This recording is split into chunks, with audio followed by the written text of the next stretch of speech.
Here you go, sir. A king-size Soulless SpongeBob Netflix movie. on a stick. Thanks. They're sickening. The terrible Sandy Cheeks movie. Let's do a deep dive into this, shall we? SpongeBob is a property that is very much getting run into the ground at this point. I don't mean that's a secret by any stretch. And to be fair, I haven't watched much of the new cartoons. Maybe they're okay. However, what I can safely say, from experience that I have directly witnessed, the movies are just a massive load of tartar sauce. With each installment, they just seem to be getting worse. And let me tell you, this year's The Sandy Cheeks movie is us hitting bikini rock bottom. I really thought the worst one being a backdoor pilot for Nickelodeon's Muppet Baby ripoff Camp Coral was going to be the low point. But no, I was wrong. This is the new low point. The other movies at least still felt like SpongeBob. This movie completely abandons the style of humor that made this thing a success in the first place. Even before its release, the marketing choices alone were bizarre. Like, do you remember this? Did you see any of these posters? As like most terrible movies, this was releasing on Netflix, and thus they gifted the world with these tie-in posters. I mean, I know this is meant to be a pastiche of Love is Blind, but it kind of looks like SpongeBob's on Naked Attraction at this point. Which leads me on to the other thing. They really tried to take emphasis off of Sandy in promoting this Sandy Cheeks movie. This character's had a rough ride, I tell you. In the original SpongeBob movie, she's completely sidelined with only 2 lines in the whole movie. I don't need to. And then, a full 20 years later, she finally gets her own movie and they completely retitle it. Notice the huge saving bikini bottom, complete with tiny subheading, The Sandy Cheeks Movie. Ouch. Add in the fact that in all of these posters, SpongeBob has equal billing in the marketing of her own movie, and it's just not a great time to be the show's only principal female character. This is a load of barnacles. Yes! I mean, I get the logic that attaching the main character can help boost the movie, but then in that case, what was the point in even making a solo Sandy Cheeks movie? Well, as we'll soon get into the film itself chronologically, we will come to learn there wasn't any point. We open with SpongeBob in a lab. Oh, sorry, that's just the Nickelodeon Movies logo. Doesn't hold a candle to... Anyway, we actually open with the classic SpongeBob establishing shot of Bikini Bottom, which visually looks pretty great in 3D animation. Initially, it looks like the interesting animation from Sponge on the Run is in fact back, i.e. the only part of that movie I actually liked, but then... Good morning, Bikini Bottom! Oh God, is she gonna be that loud for the whole movie? Regardless, we quickly discover the character animation is in fact not the same animation at all. It's definitely hoping that you buy into it as an extension of that animation. It's not. The budget has definitively declined for this one, which, when we get into the scale of this movie's story, it's gonna become a bit of an issue. We continue with another robot invention, like the Aquafina one she had in the last movie. Makes sense, we know she invents stuff, that's like the entire character. And then we get into what initially looks like a throwback to When I Lived in Texas song. Well... Oh, no. Unfortunately not. This is more of a quickly set up the character song. That you never come back down. Thanks so much for playing the Mario Maker 2 game. We're glad you all enjoy the final major update, so we thought we'd show some rejected updates that didn't make the cut. You've seen vertical thwomps and also sideways thwomps, but get ready because now there are diagonal thwomps. If you thought their unpredictability was fun before, wait until you see these bad boys. We thought Lakitus were a little limited since they could only throw enemies and items, so we've expanded them to be able to throw absolutely anything. Hey look, it's raining Bowsers. This works for gizmos as well, so be on the lookout for a storm of bumpers, saws, or even skewers. You can even have Lakitus throwing Lakitus. We know that you've always wanted a restart from checkpoint button because it can be so annoying to accidentally select start over and lose your checkpoint progress. So that's why we've updated the pause menu to not have a restart button at all. Now you don't have to worry about accidentally restarting the level anymore. We know how frustrating it can be to only have 500 seconds on the clock, so we've updated the timer to Infinity.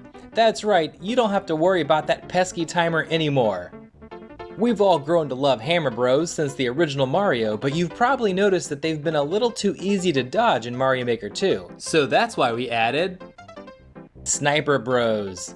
They throw hammers directly at you at high speed, so you really have to watch out.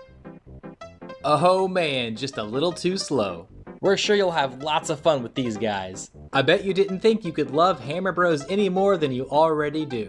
Our algorithm for Endless Mode has always been based on levels that don't have a high ratio of boos, so now you'll get to experience our new mode, Mega Boo Endless, where every level picked has a high boo ratio. This way you can really appreciate when you play regular Endless Mode, and we can assure you, there is a major difference. We know that you love the cool night mode options for each background theme, so now we've decided to let you mix night mode features together. That's right, now you can have that windy low gravity level, or even that upside down dark water level. There are so many combinations, none of them are terrible. We know how limited you felt with only being able to give a level 1 clear condition, but get ready because now you can combine any number of clear conditions. Now the player can be required to collect 50 coins while holding a POW and never touching the ground after jumping. Another fun combination would be killing all 20 Hammer Bros while in a frog suit and not taking damage. The combinations are nearly infinite. This update for Mario Maker 2 will thankfully never come out. Thanks for watching. We decided to show you even more rejected updates that didn't quite make it to the game, so let's-a go. We have a new power-up that's inspired from Metal Mario in Super Mario 64. This time you're Metal Mario, but you have actual metal physics. This means you drop faster and harder on enemies since you're heavier, but you also can't jump very high, and don't even think about wall jumping. Being heavier has other side effects too. In New Super Mario Bros, we had a mini mushroom which would turn you into Mini Mario. So for Mario Maker 2, we took it one step further and are giving you a micro mushroom that turns you into Micro Mario. Now you can jump around through levels as a tiny dot. Isn't that neat? The snake block has been one of the game's most popular and beloved items, and since we had one that moves slowly and another that moves faster, you'll have some real fun with turbo snake blocks. If you thought the blue snakes were fast, just wait till you get a level with these bad boys. You'll have a hard time keeping up, and trust us, it will be so fun. We know you're tired of only being able to put items and most enemies in blocks, so now you can put absolutely anything inside of them.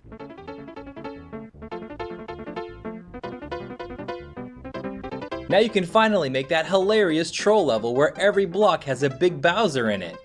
And who wouldn't love to play a level with no flag at the end, only to find out that it's in a hidden block? Need a checkpoint? Maybe you'll get lucky and find one in a block.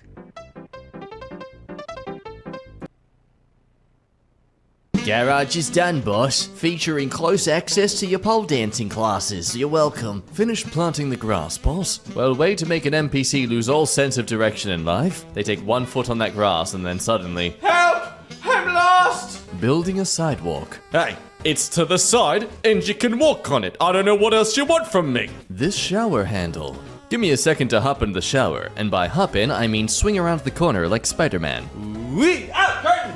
Door in my house built differently. Now if you come this way, you'll notice this room is heavily inspired by the designer's sudden stroke. Got the hours up, boss. Monday through Thursday, 11 a.m. to close. Friday and Saturday, 11 a.m. to close. Sunday, 11 a.m. to 9 p.m. What does close mean in regards to time, though? I never understand this. Like, hey, maybe you want to have an early finish. You could finish at 4 p.m. for all I know. That's still technically close. Normally it means 10 p.m. Shut up, I'm still right. Saw this while looking for Legos on Amazon. Whoa, Super Mecha Hulkbuster Captain Thor.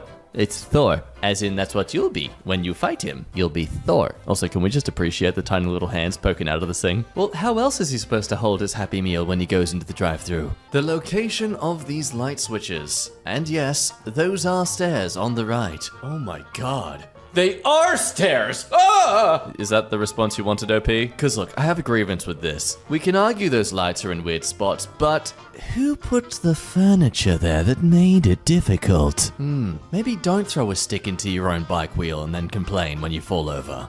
Is the speed limit 60 or 80? They had one job! Hey, now technically, they had two jobs. One, they had to take off the sign. Two, they had to put the proper sign on. Do you understand? It is such a complicated process! Really, have more respect and stop being so emo. Well, I guess I'm glad they finally painted. Now this is one job. 3 lines. Okay, 3 jobs, but technically still 3 very simple processes. Though as we all know, it is common practice with any government job that requires repainting something that painters must spin around 20 times before starting the work. Failure to comply in this results in good-looking aesthetics of the government space, and we don't want that. Found on Crete, serves as toilet lock. Yeah, there's just one small component missing from this. Not a big deal though, just makes the entire thing pointless. Saw a post about airplane's window. Is mine. It's not worse compared to the other, but this one's frame's still loose. Dude, come on. Clear tape? Of all the tape you could use, you use clear tape? Now, I know I've mentioned it in a previous video that, like, all the interior stuff you see as a passenger, that's purely aesthetics. That's just there to look nice. You do not need any of it to be still safe on the plane. But counterpoint, we're humans. We have anxiety. You don't want someone to go crazy and lose their mind. Maybe don't use clear tape. Don't you love some coffee? Coffee time? Indeed. It's time for herbal text. Someone thought Widowmaker was Cobvanth. I'd argue that, if anything, this product's defect of a sort would make it very valuable and therefore goodbye. But also these are Pop Funko figures, about as resellable as an NFT. Finished making the snow cone sign, boss. Hi, I'm Sandy the squirrel. Try whatever the hell these are. Hi, I'm 90% the same model. Try my candy apples. Hello, I'm a bear and I'm... God damn it, Bear. Just say what what are you selling? I'll just point to Say that it. thing. I haven't even got the right background, for God's sake. Oh, whoopsie. Amateurs. Just bring in the panda with the hot dogs. At least he's reliable. Hi, hot dog, come here. Guys, look how cool this owl mask is. Now you too will be able to turn your head over 180 degrees, while also snorting flames. Sparty Costumes and Party Limited is not responsible for any broken necks. Hug up the flags, boss. Welcome to Droopy Botics. May I take your order? Ah, yes. Dairy. This milk's got a tangy flavor to it. Guess the farmer accidentally drained from a pimple instead of an udder. Oh well, bottoms up. Pimple pus. You're thinking of that taste right now in your mouth. Think of it, do it. You too, editor, you do it while you edit this part of the clip. Think of the texture, the consistency. What would that be like? Ooh, it on your taste buds like that? Yeah, think of that. Do it, editor, think of it. So my mobile number is optional, but also required? Mobile phone is optional. Just kidding, your life's a lie. The perfect accessory for any stag night. The sash. Hi, ladies. I'm the sorry, coughing up some very orange-looking milk. You know, it actually tasted like pimple pus if you think about it. Yeah, if you think about it, just think about it. Think about it, editor. Must wear mask. Mask optional. Ah, playing a bit of good mask, bad mask, I see. I'm glad this is finally available in... City. Sponsored by Verizon. There's a new home internet in... Hey, that's where I live. Put the ducting in for that hood, boss. I'm no Mr. Trady construction person, how do you do? But I do feel like closet space is rather pointless when there's a giant hole in the middle of it. Did the paint on the car park, boss. The people who do this are the kind of people who don't deserve to be allowed access to national parks. I know there's a bin 10 meters away, but I can't carry all my beer bottles. Not all 2 of them. Little box cover with picture of cat for reference. Zooviller cat washroom litter box cover. Wait, hey, dog, get out of there. God damn it, you're ruining the photo. Why are you licking your lips as well? I know what you dogs do. This is ew. Don't lick me. Got the pictures of the goats, boss. Goat farming is one of the most profitable business, livestock farming business. Goat gives us milk and... hang on, wait. Those aren't goats. Those are kids. Anything is a pizza cutter if you're brave enough.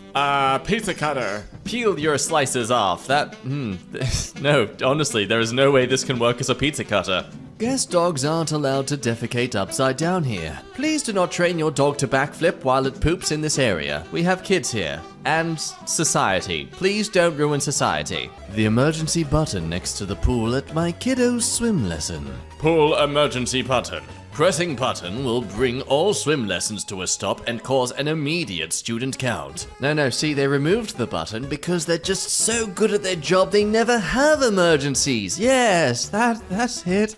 Updated the website, boss. Menu's looking good. Here you can see the quarter pounder with cheese. It's, Well, the idea is basically it's a whole quarter full of chicken that you can pound at your enemies, and they've got a bit of cheese in them. quarter pounder with cheese. To put a billboard right side up. And look at that, they succeeded. Well done, the Akins team. No, wait, sorry, wrong one. Oh hey, maybe Crown Granite and Marble is just advertising to the underworld. You don't know. Gentlemen, it's come to my attention that there is someone out there who could surely use our services with their interior decorations.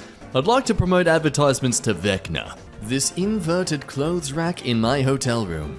Oh, I know you can easily fix this just by undoing 4 screws, but I don't think they deserve it. They don't deserve that kind of hospitality from you.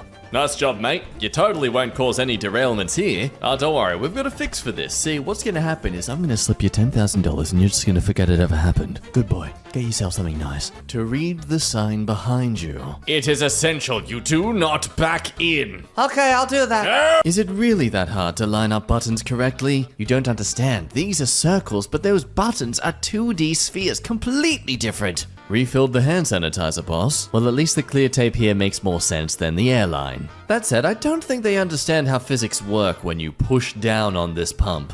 Decal maintenance is the responsibility of the owner of this machine. Keep decals legible. Well, technically they're still legible. It's just some additional artwork of beautiful, decaying material. Guess I'll ride my bike upside down. Sorry, if you wish to bike here, you have to go via the upside down. I hope you know your Metallica riffs. Putting them in the right way seems tough. I start to wonder if people just purposely do their job wrong just to post on this subreddit just to get some sort of attention. I mean, it's one singular square tile. How do you do that wrong? How come you put onion rings in Burger King fries? Bro, are you saying this is a bad thing? What the hell is wrong with you? Are you the kind of person that complains if there's a twirly fry? I'm gonna need to revoke your human license. I'm sorry, that's just unacceptable. More balcony are better. At no time they were building this, they thought, hey, maybe we should stop pressing the duplicate button. Displayed immediately, boss. Safeway Denver, 150 piece. Display immediately. Excellent. Look at me! Look at me in my box! Again, singular tile. All you had to do was put it in the right spot, and there was only one spot to put it. But no, you decide no. Enjoy things? Let's not allow that. Fix the shower, boss. Showerhead? Goofy. Shower shadow. Well, there's about 5 podcasts discussing the mystery of this as we speak. They took the word sidewalk literally. That's not even a sidewalk, that's just a full-on crab walk. Remember, pincers up are extremely necessary when crab walking. Place the sign, boss. In Lima, Peru. Remember, when paying online, use a SIN. I've done the stairs, boss. Didn't do the door, though. That wasn't my responsibility. I'm the stair guy, okay? You know, don't come to me when you're wanting some entrance to somewhere. I give you access to it. I don't give you entrance. Cat in a tree? I got you. Breaking and entering, that ain't me. Wow, good job putting the stick in. Right there on the very edge. That is danger zones. Staircase of stupidity. The subtle way to save money on installing a new park bench. Just seal off part of the stairwell so it doesn't become a stairwell. Not entirely sure that's a Def Leppard shirt. Oversized Def Leppard licensed t-shirt. You can tell because it says that. It's Def Leppard on the shirt. My favorite Marvel hero, Spider-Man. Who wants some green tea?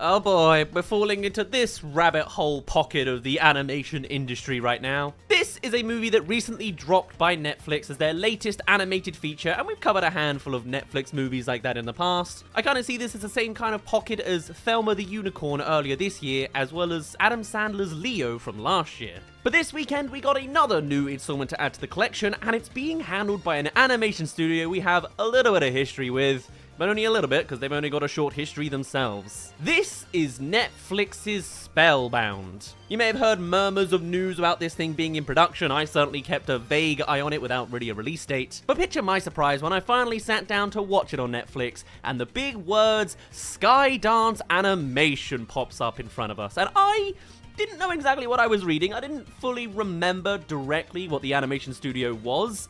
However, looking into it, this is the same production company that created the elusive Luck movie. AKA, this is John Lasseter's tail between his legs post-Pixar production studio. I guess that explains why in the trailers they advertise Spellbound as from the visionary of Toy Story.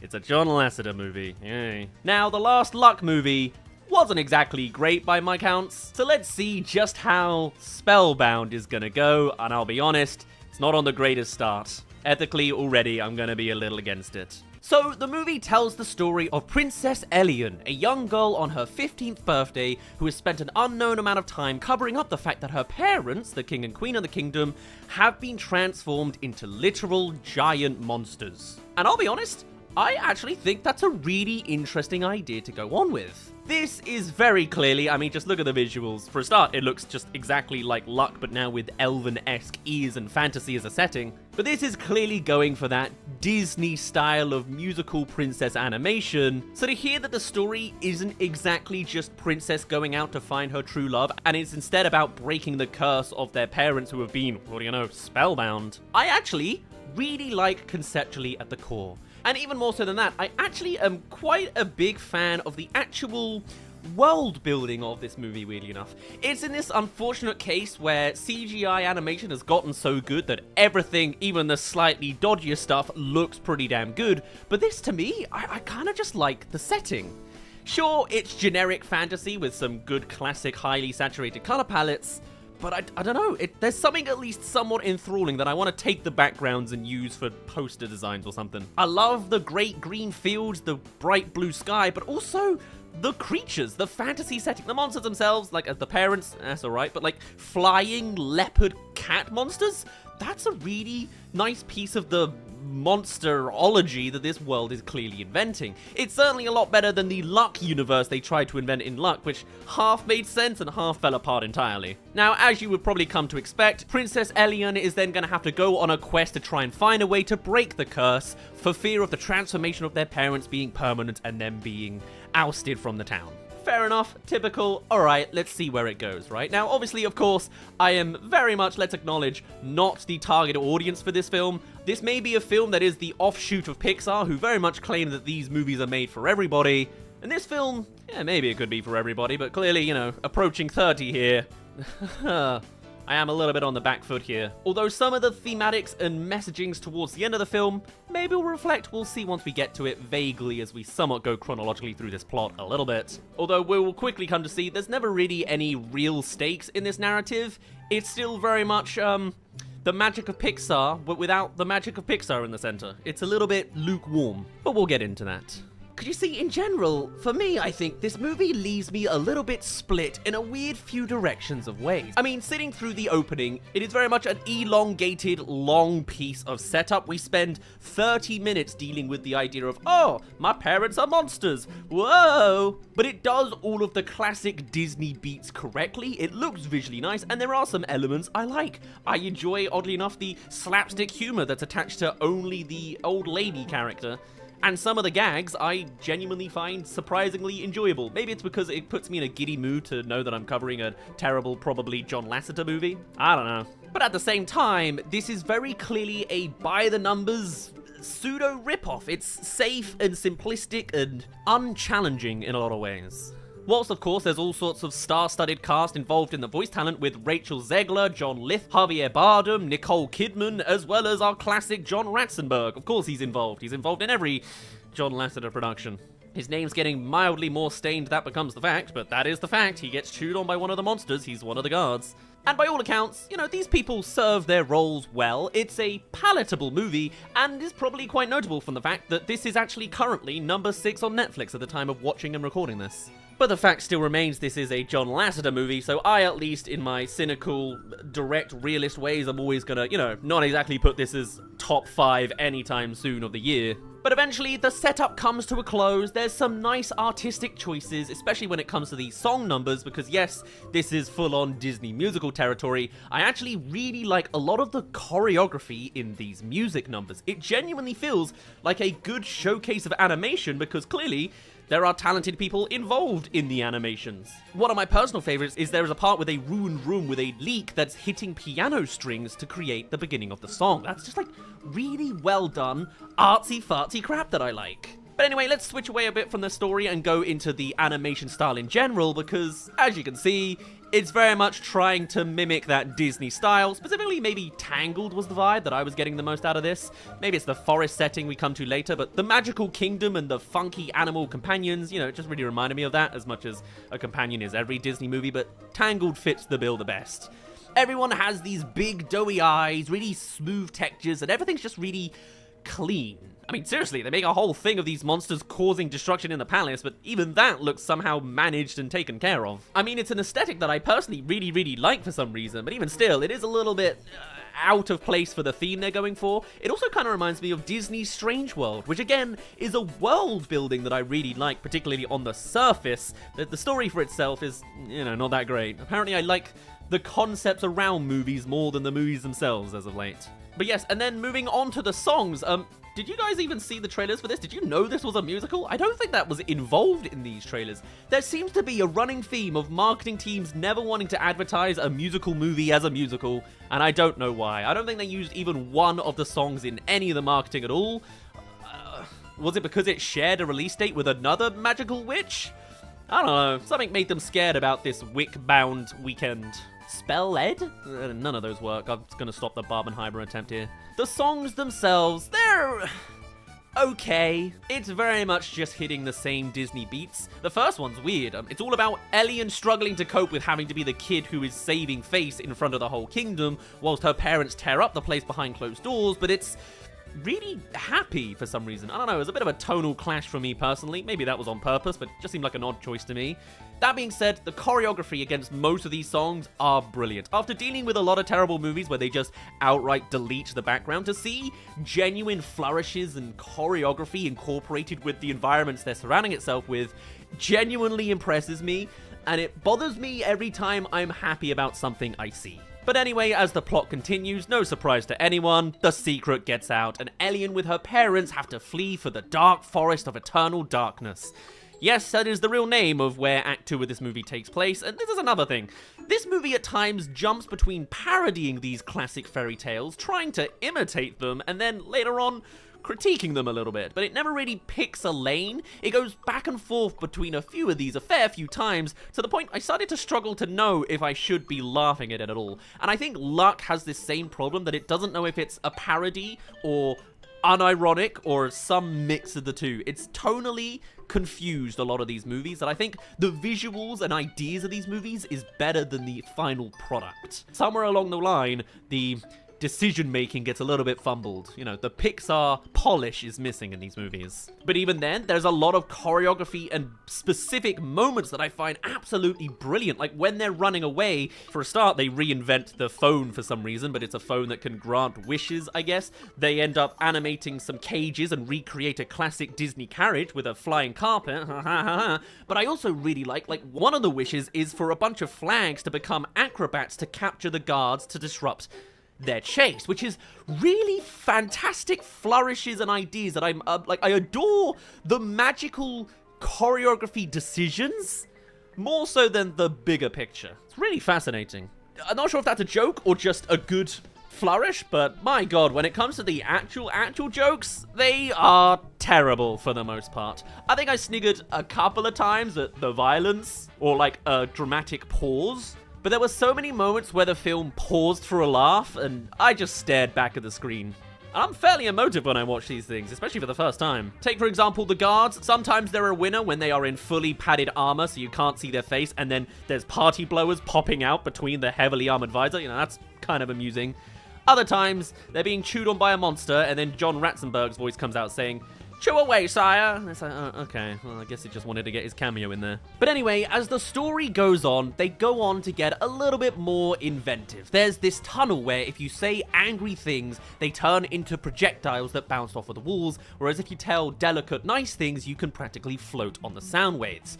That felt kind of inside-outy, but it was creative enough that I really, really enjoyed it. And it's a nice set piece as much as it's kind of a narrow tunnel, but the lighting's nice. Similarly, there's this idea of a dark tornado that will consume you if you have too many bad thoughts, which is an interesting magic system, somewhat of a threat that's always looming, but not really. All the while, they're being chased by the kingdom's guards the whole time, who are clearly on the side of the princess, but she's running away from them the whole time. So the stakes of them almost capturing them is like, yeah, but they're on your team. That's your kingdom's people, and they will like you and probably listen to your words once you talk. Like, it's like that stake of, oh, we're being chased, kind of gets lost along the wayside. But hey, it's not about the chase. It's about the human connection with these monsters. Totally. Not that we see many other monsters of the wild world, really. Just the main two parent guys. Hey there, thank you for making it halfway through this video. Come along and subscribe if you haven't already to keep up with new animated movie reviews. Let me know your thoughts on Spellbound as well, and since you subscribed, let's get to the second half of the video.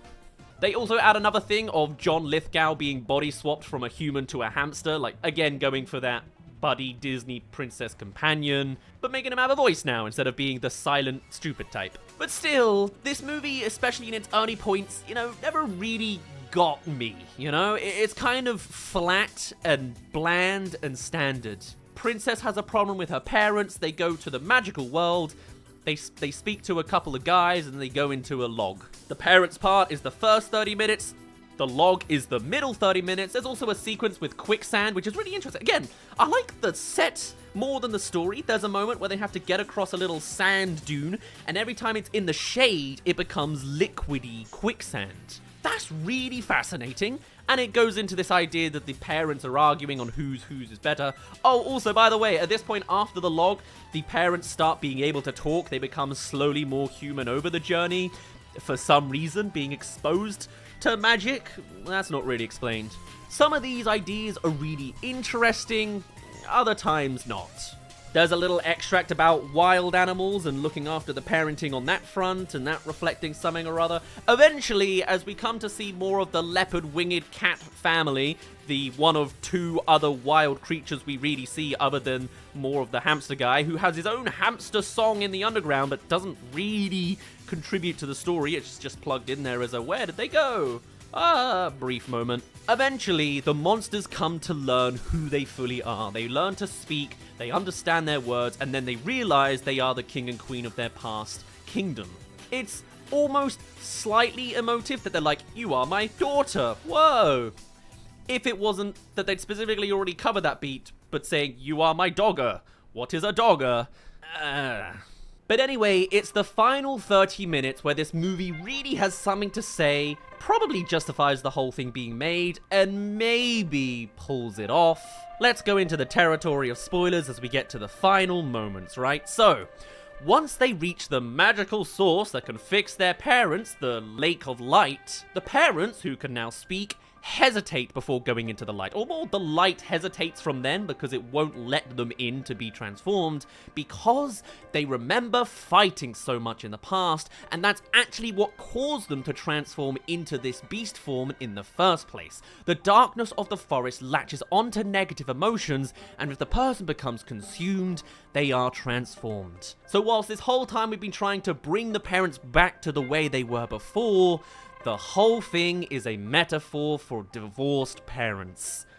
Alright, great, classic. I'm glad that they managed to address it. It was very last minute, and I guess the point is that the child narrator at the start doesn't really understand or notice how much their parents dislike each other. but I thought this was a pretty interesting and fresh avenue to go down, and it also twisted the story into a typical style of the morale that's aimed at kids, and it's actually a little bit more aimed at adults, so maybe this is made for everybody, I don't know. I may be aiming at 30, but I don't have children. And so the argument becomes the parents don't want to become those people of the past again. They can't go back to the way it was before. Sometimes it's better to break apart than try and stay together. Two people aren't always compatible, and that demonstrates quite nicely in this story.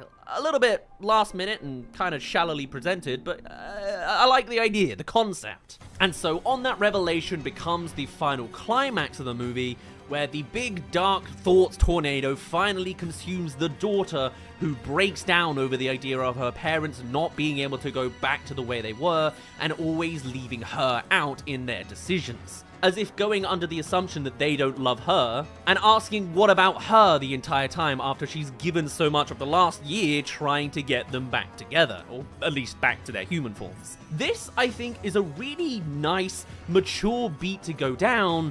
And of course at that point as well, everything else goes wrong possible. The guards catch up, the princess is away from them, so they capture the monsters separately. They muzzle the monsters this entire time after doing that never before, so that's just to get rid of the whole they can explain who they are at this point. But also, the Flinks, the little hamster guys, immediately pop up to help defend and break the people out. They immediately break the monsters out. They all manage to talk and then are immediately on board to address the big dark tornado.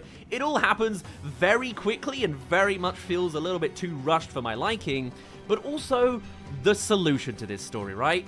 I think is also a little bit missed of an opportunity. See, I always took it as Princess Elia is distraught over the fact that her parents are staying separated. Also, of course, there's the element that they're monsters now, but at least they're conscious monsters, so it's not the end of the world.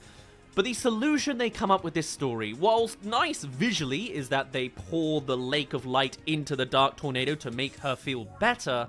The message is the idea that the parents are in the wrong, not for trying to be separate and being divorced eventually, but because they didn't communicate enough to their child that they love her.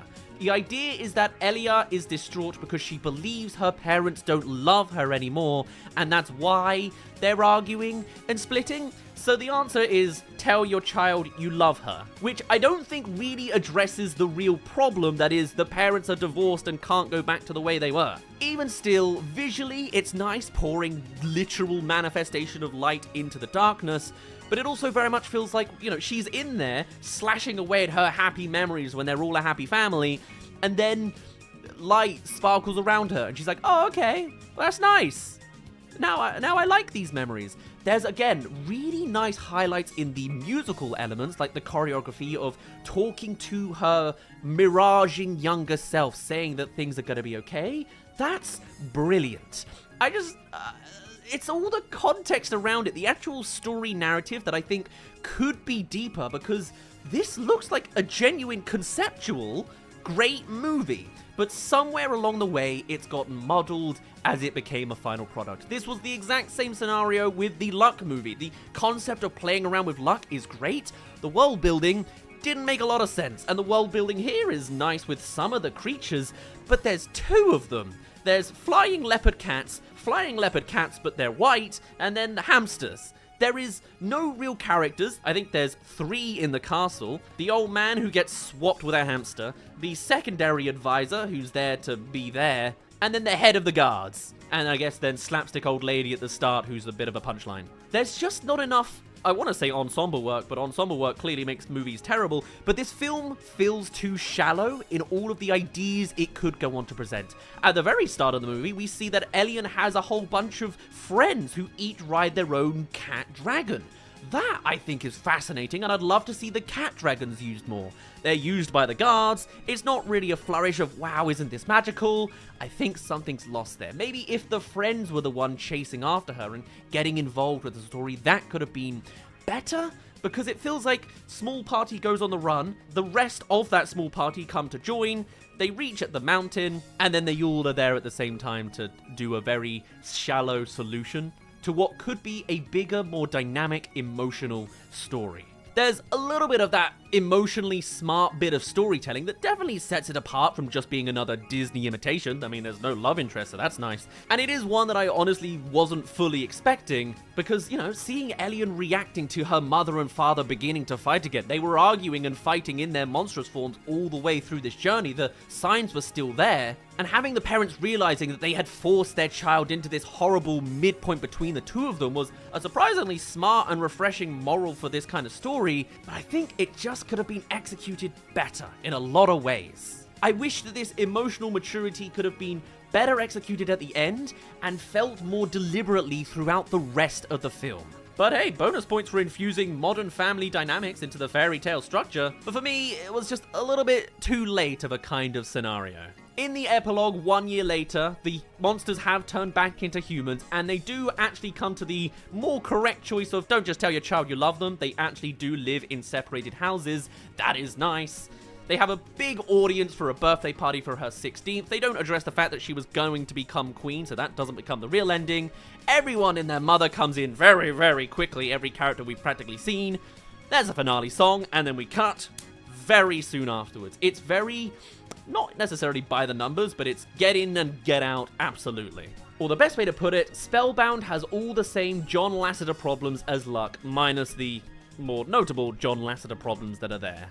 World building wise and visually, it is a real nice feast to enjoy. Conceptually, there's a really nice story in there, and the execution of the musical numbers are absolutely fantastic, but there's a sense of depth and polish that is missing, and a little bit less entrancing than Spellbound could have fully been. A rather bland affair with a slightly cleverer ending, but not enough to redeem it as an amazing movie anytime soon. And that's at least my preliminary review on Netflix and John Lasseter's freshly released Spellbound. We'll probably do a full, in-depth, amazing, terrible hybrid video, maybe in January or February time.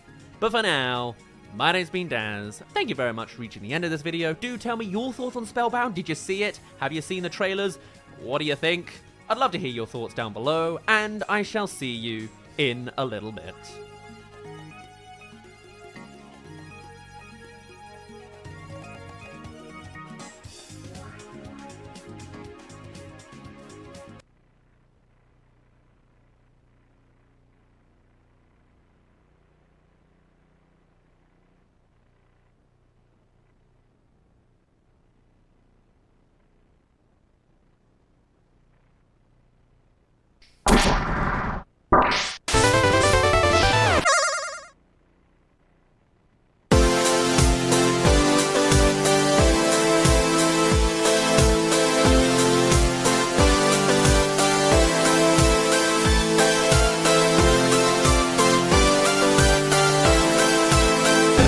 Jumptron.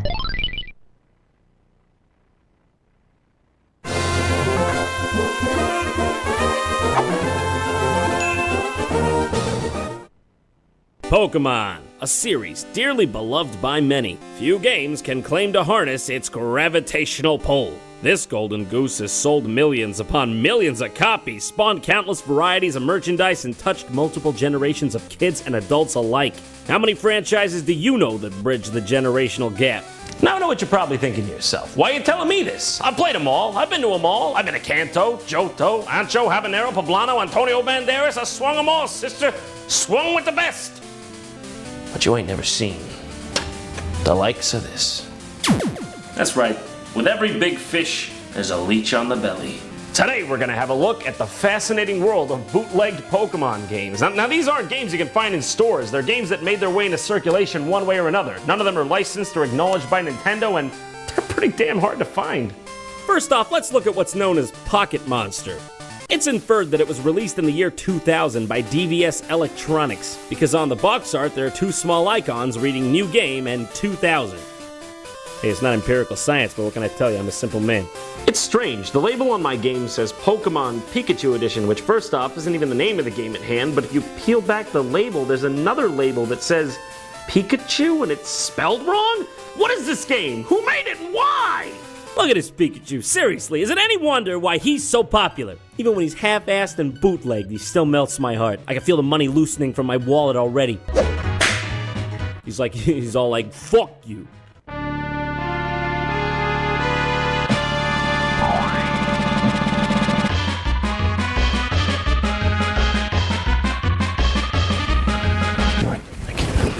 All right, I gotta leave, okay? John, we just started. Come on, man. Listen, there's a lot to see in this life. Not wasting it here. Well, there's a shocker for you. 5 seconds into the game and it's already like... Look at his arms flailing. Even he's confused and terrified. Hey, I'm not blaming him. I would be too. Listen to this music. This is not level 1 music. Talk about putting the player on edge right away. This game is extremely hard to play. When Pikachu jumps, the entire game lags. Every single time. But then when you just want to go forward, he speeds up like a power walker with a New York minute to spare. So it's like you're constantly in a battle between game speeds. Makes the platforming real difficult right off the bat. Also, can we take a minute to talk about the fact that Pikachu has the face of a balding middle-aged man? Curly Howard, is that you? Did you come back? Did you come back from the ground mausoleum? Even more ridiculous than all that is his walk cycle. I mean, look at that thing! Coupled with the music, it's like a vaudeville act in here. Maybe it really is curly because, I mean, they started as a vaudeville act back in 1925. But that's not that funny, though, because they're all dead. I thought they were supposed to be funny. It's so bizarre seeing a Pokemon game actually playing on my SNES. This game's like a breath of fresh air because it showcases all the Pokemon that we've come to know and love over the years. You can see Beedrill, Porygon, Monkey, Mario Dinosaur, Poop, Abomination. What is this? Is this what happens when illicit Pokemon breeding goes unchecked? I'm looking at this from every goddamn angle there is. I can't tell where it starts and where it ends. Well, it's got a pine cone for a body. It's wearing a fez. And it's got that one staring, unblinking eye that reminds you that this creature lives in never-ending, ceaseless agony. Oh, by the way, this game's pure bullshit. You can never see what's below you, so you always have to take leaps of faith that more often than not lead to your untimely demise. And it doesn't even matter how far you get. There's no checkpoint. So if you die, it's straight back to the beginning. When you drop back into the game after a death, that's you. That's an accurate representation of you saying, "No, don't put me back in, please!" The continue screen looks like a PSA for abused Pokemon. To me, it's as if he's laying there, wounded in the light, and a Pokeball rolls up to him, and Ash says, "Keep going, Pikachu, or it's back in the ball for you." No, I don't want it! God, shit! So I finally beat the first level. Boss is a Snorlax. It's pretty energetic for a Snorlax, wouldn't you say? So at the beginning of level 2, you just see Ash say, "It's hot?" Oh, he's coming. Any minute now. Oh, there he is. Okay. Beautiful. Oh, by "it's hot," he meant literally. It's a fire level. Thanks for looking out for me, Ash. I really appreciate it. It's disgusting. What is that? Is that rancid? Is that a tap-dancing crab demon? Is that nightmare? Is that true nightmare? Strangely enough, there's another SNES Pokemon game. It's a port of Pokemon Stadium for the N64, it looks like. The biggest difference being that there's a predetermined roster of 12 Pokemon. Don't those names just look strikingly familiar? Who could forget Spia and Daggett and Rafe? It is a fully fledged game, but there's not much to say about it. I'm just baffled that it exists at all. Next up is Pokemon Adventure on the Game Boy Color. Oh man, this one looks great! It looks like a game Nintendo actually could have made. Let's do this. I'm ready to go on this balloon-based adventure with Pikachu. What's happening? Nope! Got it! Fuck! Can't I just have a break? Can't I just have one break? I'm not playing this up, okay? These were my actual first moments with the game. Complete confusion. You know, this game sets up a certain special scenario for you. It says, "Welcome to the game." That's the one thing you can see. Fuck you. This is clearly a platformer. Why is the first enemy unkillable? Is this just a way to condition me for the journey ahead? Something you might notice is that Pikachu jumps like Sonic. He's even got those super fast spinny feet when he runs, like in Sonic 2. Oh hey, and he even charges up in a ball, like Sonic the Hedgehog. Yep, that's Sonic. It's Sonic! It turns out that this is actually a hack of an existing hack for the Game Boy Color called Sonic Adventure 7. Okay. What happened to 3 through 6? Do you even realize what this means? Ladies and gentlemen, we are playing what could be the world's very first double hack.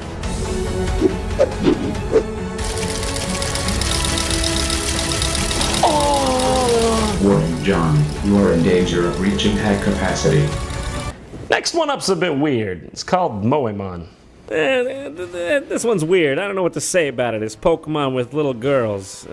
I mean, it's very obvious that a lot of care and passion went into making this. I mean, you can actually tell which Pokemon is which by looking at those beautifully crafted sprites. But why? Do you realize that for this to happen, someone had to sit down, look at Pokemon, and say, you know, this is great, but it needs more little girls. I'm gonna go downstairs to my basement now, next to my little girl dungeon, and program this game. Welcome to Planet Earth, ladies and gentlemen. The next two games I want to talk about are Pokemon Diamond and Jade. I guess someone beat Nintendo to the punch with Diamond there. But, oh, this is not the Diamond version you're thinking of, because that would be a time machine. And I know you don't have any of those laying around. In this particular instance, we know Diamond is better than Jade, because Jade has a goat demon on the box, and look at it, just look at the eyes. I think there's feeling behind those eyes. Feeling a bit of a chill.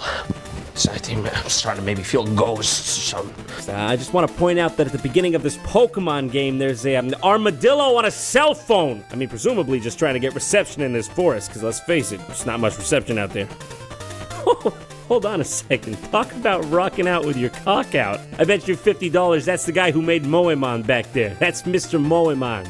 This game is taking something completely fantastical, the world of fantasy monsters, and bringing it down to the most mundane level. He's like, did you remember to pick up the baking soda? So this game has some weird fascination with cell phones. Yeah, totally gets me in the Pokemon spirit. Oh, it's decide time. It's time to make substantial decisions about my life and career. Oh, wait, never mind. Literally just wants me to tell the time. I bet at this point you're all saying to yourselves, John, what is this shit? Get it out of my face. This doesn't look anything like a Pokemon game. Well, if that's what you were thinking, you'd be right. It is in fact a Japanese cell phone themed RPG called Keitai Denju Telefang. Okay, now get this. It means mobile phone beast Telefang. God damn it, that was the word I wanted to know most. What in God's name is a Telefang? Listen, Japan, I know this was the early 2000s, but I just can't see a series about monsters talking on telephones ever catching on. Damn it, he's nothing. Yeah, you can say that again. Now the next one's actually one of my favorite ones. It's called Pokemon Vietnamese Crystal. Yeah, that's actually what it's called. That's racist. Now you listen here, Pip Pip, a racist mind is a racist kind. Now, you take that to sleep with you tonight, because I know I'm not going to change hearts and minds in a day. You don't give a man a peanut, expect him to have a farm the next day. But it's all right. It's all right. One day, we will all be equal on this earth. Until then, I'm going to give you a kiss, Muffin. This game is exactly as advertised. It's Pokemon Crystal for Game Boy Color, but translated to Vietnamese and sold on the street as a bootleg. Oh, but that is not what sets this game apart from the rest. What makes this one so special is the bizarre translation. Welcome! It's Elf's World? Elf's World? Oh man, this game's bringing the nostalgia right back. How could I forget the first time I ever met Professor Oak? Oh, excuse me, I'm sorry, how could I have been so rude? I meant to call him by his preferred name. Elf Monster. He literally demands that not just me, but everyone call him Elf Monster. I couldn't make this shit up. I couldn't make this shit up if I tried. I'm sad that I lack the talent to make this shit up. Elves here are called Monster. Well, that's good to know. He looks happy enough about it. They existed everywhere. Oh, that's terrible. What happened to them? They play friendly, help each other. There are many secrets inside to know these riddles. Oh, philosophy-wise, he's up there with the greats. Aristotle, Plato, Confucius, meth head down my street that forgot how to speak English from too much meth. Please check the time. Well, it's about 1:15. Why'd you want me to do that? How many minutes? I don't know. There's about 60 of them in an hour. Are we talking days? Weeks? Years? Oh, okay. Looks like I gotta set the time.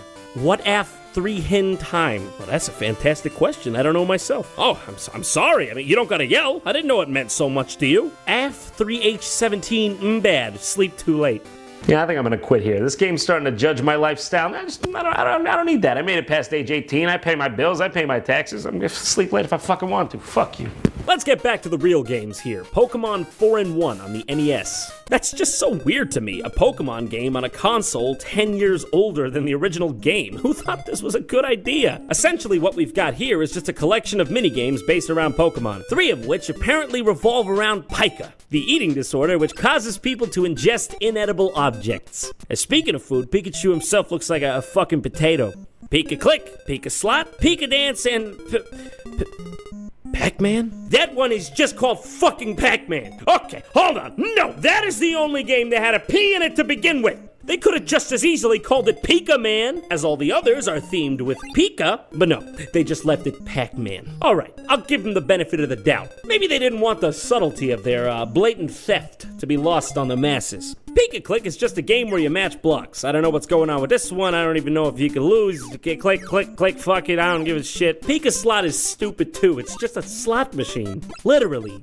It's just luck. Press the button and watch it go. The only feedback you get from this game is the win box on the right. Who would play this? Who would Pac-Man. Oh, now this one's good. This one has some depth to it. Probably because it's Pac-Man. Literally, it's Pac-Man, and it changed the course of the gaming market when it came out because it's fucking Pac-Man. Pika Dance is great. Look at him go. Set to the song Butterfly by Smile DK. Where are these Pokemon going to? I think I want to head up there with them. Oh, not to mention, every single high score on this game is DDR, DDR, DDR, DDR, didn't bother to hide it, DDR, didn't bother to hide it, Pac-Man, DDR, lose, lose, lose, lose, lose, lose! Well, my work's done here. I'm gonna go get a goddamn glass of bootleg milk, calm my goddamn nerves, feel like Geppetto in the goddamn Pinocchio musical.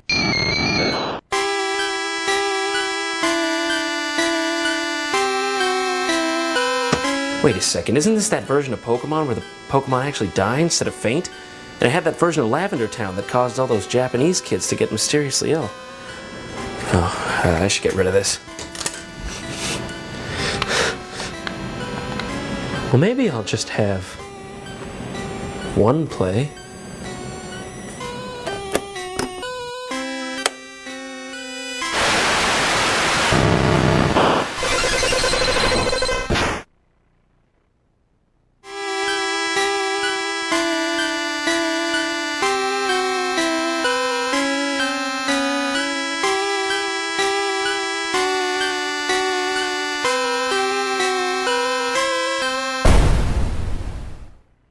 Boobs.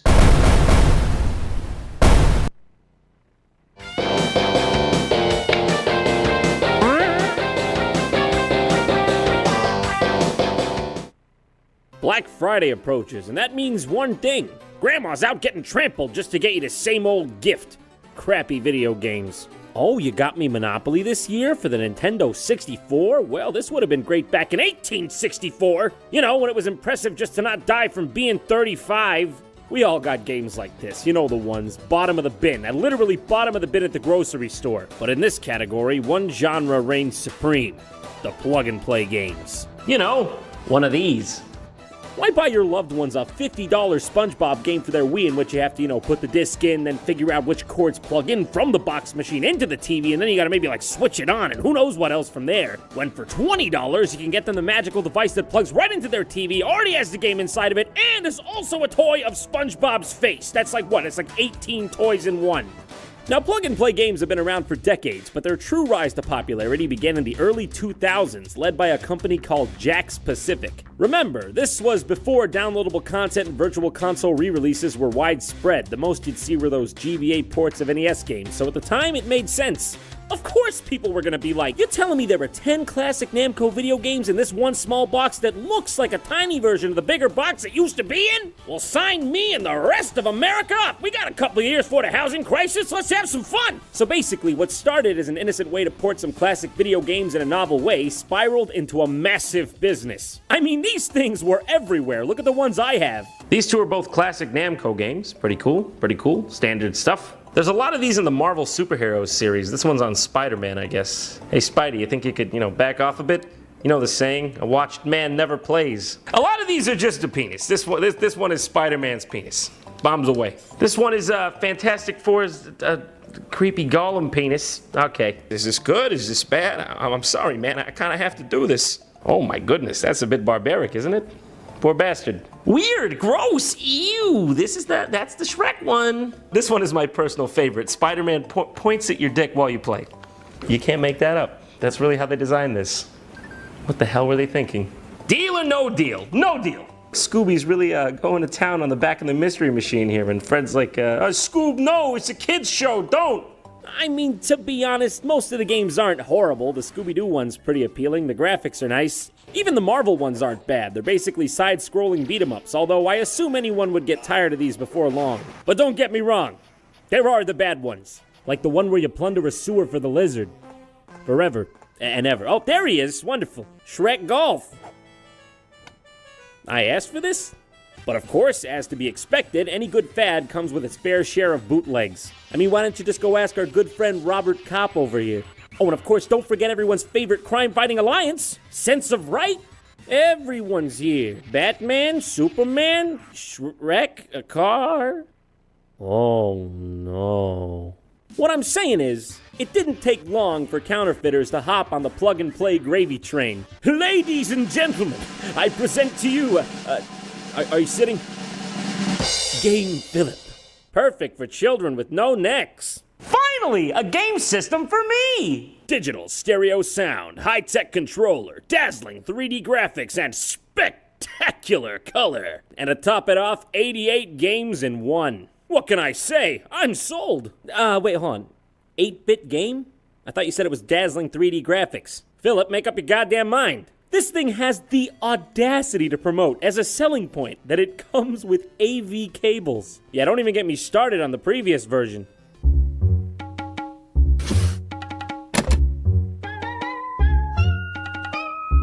I can make this work. All right, enough about the box. Let's talk about what's actually on this thing. Okay, Spider-Man. I know that. This ought to be good. Oh, it actually is kind of good. But it's just a port of the NES title. In fact, this whole thing is just NES ports with mistranslated titles. 634 Ken? Never heard of that one. Ooh, that's a real winner.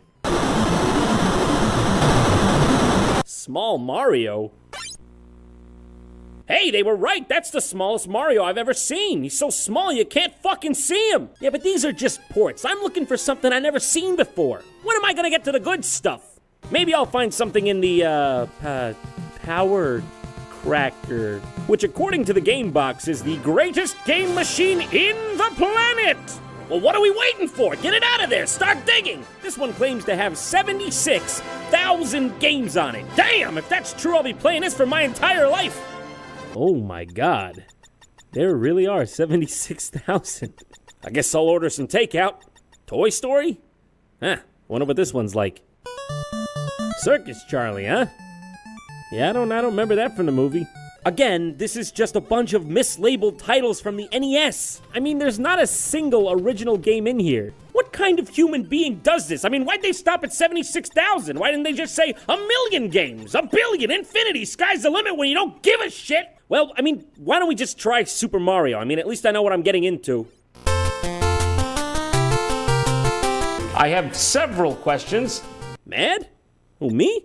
No, I'm not mad. I mean, who's mad? How could I be mad when I bought a video game console that has Circus Charlie under 5,000 fucking different names? I'm fine! Crack this!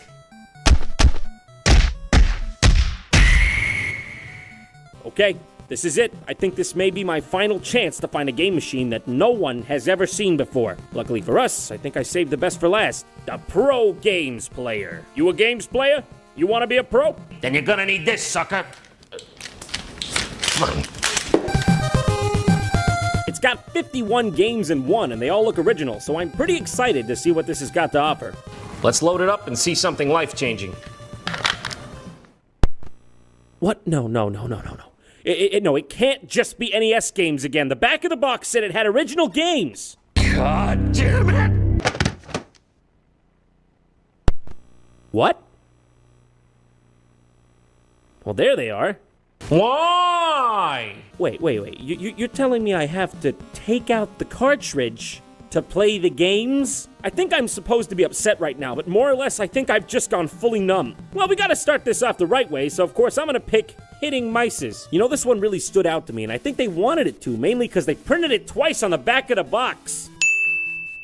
Oh, complete with nightmare. Hitting mices? Mices? What, mice wasn't good enough for you? You wanna hit more? You want to pluralize the plural so you can hit more? You're a monster. In this game, you play as a cave gorilla throwing what seem to be, what is that, beanbags? At mice who are climbing up your wall. Now, you gotta hit those mices, but you want to cushion the blow. You don't want them to die from one hit. You want to stop the mice before they curl up in these burrows. Also, it's got this power-up that makes you move faster and is impossible to play without. But that's basically it, gameplay-wise. There's nothing else to this game. All right, next. Exist? Yeah, I've been trying. A good game poses a philosophical question. A masterpiece does it right in the title. Look at that copyright year, 2005-18784. Man, it's gonna be a while till fair use kicks in on this one. No modding! Ah, it's a fish game. Yeah, definitely got that from the title. This is basically just Feeding Frenzy, except it's got this 8-second loop of music that's driving me crazy.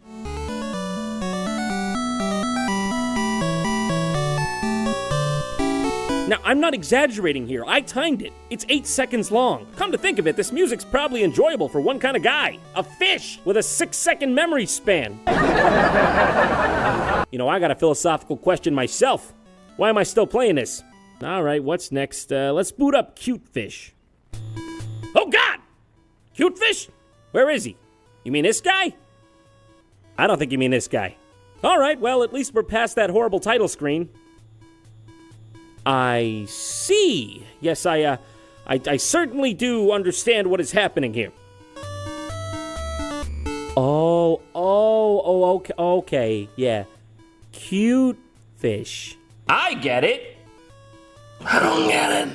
It's come to my attention that a lot of these games are aquatic themed. This one's called Adore. What a beautiful name she has. Too bad she's gonna lose her pretty face soon because she's going headlong at the goddamn speed of light into a bunch of bullshit. Help!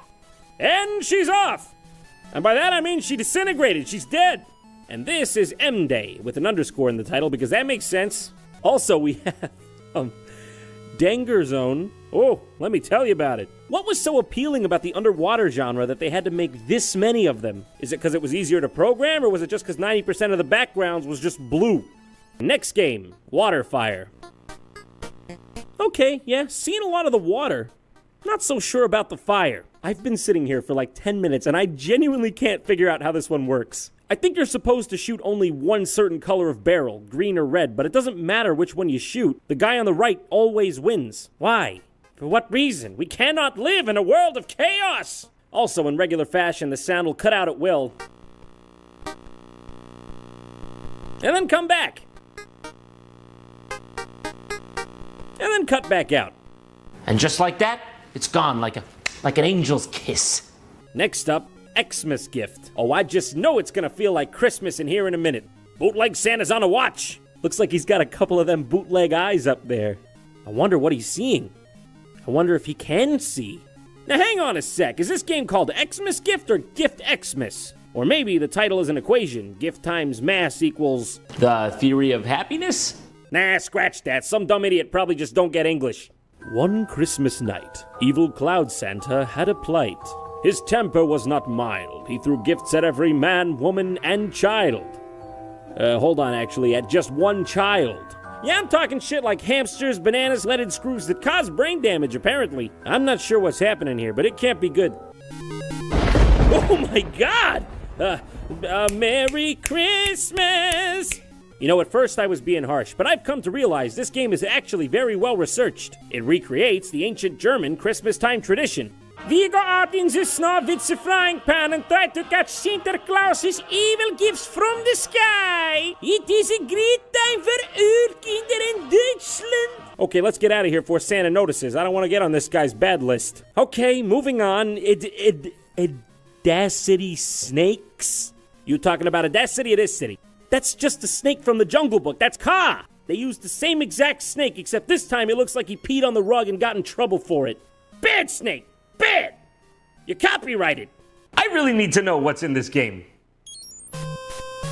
It's fucking snake. It's fucking shitty ass snake. No, but you know what? I am not leaving until somebody tells me where Audacity fits in all this. I'll just move on to the next